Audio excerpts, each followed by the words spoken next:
Matt Lenihan, boxing social in association with William Hill, Empire Fights. So delighted to be joined by River Wilson. Ben, River, you've got one hell of a fight on a huge undercard. Anthony Joshua, Jermaine Franklin. You've got Austin Ammo Williams. It's a really good fight. Obviously, you've come into this. The undercard seems to be announced quite late. How soon did you know about this fight? I got told about it 3 weeks ago. I literally stepped out the ring on Saturday where I boxed a southpaw. Yeah. On Sunday, I sat at home on the sofa. My coach rang me and said, AJ undercard, Ammo Williams, what are you thinking? And obviously he knew that I was going to say yes straight away. Yeah, Sam, what's the money? We had a bit of negotiation back and forth for matchroom and money. We found obviously we got to an agreement, and happy days. I'm here. Yeah. I'm ready, man. Just done the press conference and ready for weigh-in day Friday. You've had some good wins in your career, but you've also had some, I would say, some fights where, I don't want to call, because you come up on the other side of the coin in terms of a loss, but you've had tough fights against guys like Tyler Denny, Hamza Shiraz. Do you think these type of fights will have put you in good stead for what's coming on Saturday night? Because Ammo's got a big personality. He's been pushed by Matchroom, been there with likes of Kieran Conway, but you've had these tough fights yourself. Is that going to help you in this, that experience you've had to go into the trenches with these guys? Yeah, definitely. I've been in the trenches with Tyler a few times with Tyler. With the Hamza Shiraz, I've learnt a lot from that fight, just with myself and about being relaxed and taking everything I can from that fight, as much as it was a short fight as it was, but I still learnt a lot from being in with someone at that level anyway. Yeah. So, and then we've just, after being in with Hamza, we went back to the gym and we've just been working on loads of stuff and being patient and relaxing and taking our time. So yeah, I think it'll all come in factor to the fight, and I'll be able to show the skills and what I've got to take Ammo. Now, Matchroom made no secret what they were trying to do. They're trying to match up him and Felix Cash. Felix sadly pulled out because of injury, but in terms of what this does for you, you could walk yourself into a spot with some of the big boys, get this ranking, and you know what? Stars sometimes just align, the perfect performance on a good night, and you're right in there. How much of a motivation is that? You mentioned you're a gym rat, you always stay in shape, but this is the reason why, in case you do get that big call into. Yeah, definitely, and as you said, I'm a gym rat, and this is why I'd stay in the gym, just so I can take these fights and these opportunities when they get dropped on my lap. I can say, yeah, okay, my weight's on, I'm fit, I'm ready to do the 10, 12 rounds. Yeah. As you said with the Felix Cash and the Ammo fight, obviously they're trying to big that up, and I would have not preferred, but it would have been nice if Felix was still fighting on the card, because I feel like I don't know how proper professional. I know he's a professional fighter and he's a professional at his game, but I don't know if with the Cash thing being there, he would have probably took his eye off me a little bit. But obviously the Cash night is not. He's going to be on task, and obviously I'm on task. It's going to come to be explosion and fight night, and I'm ready to do what I've got to do to grind the win out. He's been in there, like we mentioned before, with the likes of Kieran Conway. It was on display to see. I think Kieran admitted himself. He said he feels like, I think he said he could have done more, and he'd like to run that back with Ammo. Have you seen anything in that performance that you look at, or have you seen anything in his previous performance where you go, I've got the beating of this guy in certain areas? Obviously, I'm not going to ask to say which, because you don't want to give any game plans away, but you must see a way to victory in this fight through watching him. 100%. And I actually know Kieran pretty well. He's only from Northampton, ain't he? And I'm Coventry.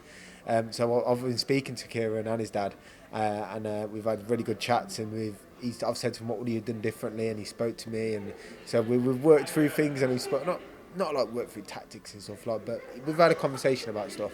So I'm feeling like I know, like you said, what things have I seen? Yeah, I've seen a lot of stuff, and he does make mistakes, man. 100%. Everyone makes mistakes, but if I'm going to prove it wrong and hit him on them mistakes, yeah. What would it mean to you to gain victory? Not just because it's him and because he's got that profile that can really elevate you, but you're doing it on an Anthony Joshua undercard. This is his homecoming. Really. The last time he was here was Usyk, big stadium. He's gone back to basics, building from the ground up, O2 arenas again. It's a big occasion. How much would it mean to you for you to do it? Not only like for him, but because of the whole thing surrounding it. See, it means everything. It means everything for me. It means everything to my family. I mean, I've got a little girl at home, a little baby girl, and my missus, and soon to be my wife. And it would be brilliant. Obviously, get this win, and my family, everyone would just be buzzing. Coventry would be buzzing. Yeah, it'd be amazing. Yeah, for your family. Is your family an added motivation? I know it's a selfish sport and fighters are like, look, I set out to become English, British, European, world champion, whatever your goal is, or to fight at a certain venue. But your family, like you mentioned, that changes everything, doesn't it? And has that been an added sort of fuel to the fire? 100%. At the start, when I first started boxing, it was all to be myself. It was all about what I want. I'm going to do this. I'm going to be that. Yeah. And then, bam! As soon as my little baby girl came, it all changed. It was all for her. I've got her name on my shorts. It's everything I do. I want her to look up to me when I'm older and be like, that was my dad. Do you know what I mean? So, yeah.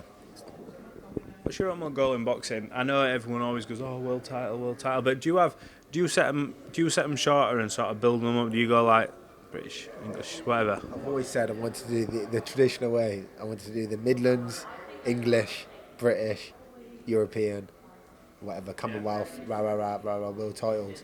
So I still beat Ammo Saturday. It's not like I'm going to be like, oh, I want to fight.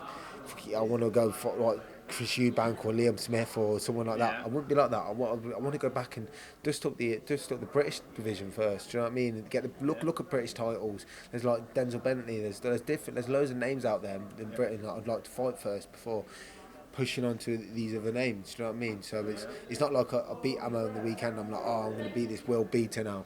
No, it's not that. I'm realistic. I want to go back and keep working on and get myself to that level where I can be challenging for world titles.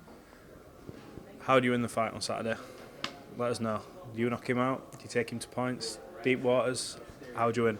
Mate, I'll do whatever I have to do to get that win, and that's it, 100%. If I have to take him to deep waters, I'll take him to deep waters. If I catch him, I catch him. I'll do what I have to do. You got a message for your family, people at home who are going to be watching you, day one supporters who are going to get behind you? You got a message for them before we sign out? Thank you for everyone for tuning in and everyone for the messages. I've literally took myself off social media for this one, so I know the messages will be filling up. Also, I had literally only had a few days to sell the tickets, and I had 70 people come through to come watch me, and that was in like a day and a half selling tickets. So thank you to everyone who did come, who's coming through, and everyone who's watching. It's going to be a good night. Let's get it. Yeah, when you got a few days notice and you're selling a decent amount of tickets, it's a good sign. Look, River, we appreciate your time. Thanks for talking to Boxing Social. It's a cracking fight, you and Ammo. Fingers crossed we can catch up after the fight. Yeah, legend. Thank you.